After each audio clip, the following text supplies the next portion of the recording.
میرے چینل کنزا ٹپ میں آپ سب کو خوش آمدید۔ کسی کو کچھ دے کر احسان کرنا دراصل نمائش ہے جو اللہ کو ناپسند ہے، چونکہ اللہ مخلوق سے محبت کرتا ہے، اس لیے مخلوق کو بھی چاہیے کہ وہ اللہ سے محبت رکھے۔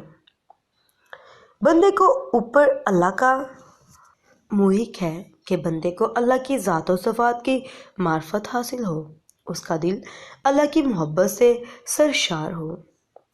بندہ اپنے نفس سے جتنا زیادہ واقف ہوتا ہے، اللہ عز و جل بندے کو اتنا ہی قریب ہوتا ہے۔ اللہ تعالیٰ کو جسمانی ٹانگوں پر چل کر نہ ڈھونڈو، وہ اس وقت سامنے آتا ہے جب دل کے قدموں سے چل کر اس تک پہنچو گے۔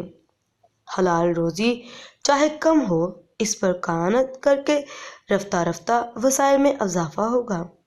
اللہ کے جو بندے روحانی آگاہی کی پیت کنارہ سمندر میں اتر جاتے ہیں، ان کے اوپر زمان و مکان کی گرفت ٹوٹ جاتی ہے۔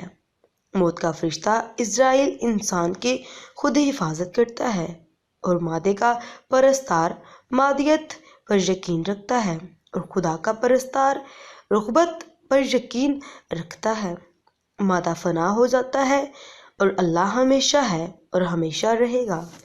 مہمان کے لیے خود تکلیف اٹھا کر ایثار کرنا اخلاق حسنہ کی تعریف میں آتا ہے۔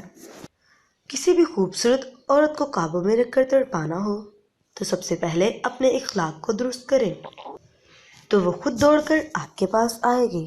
اللہ حافظ۔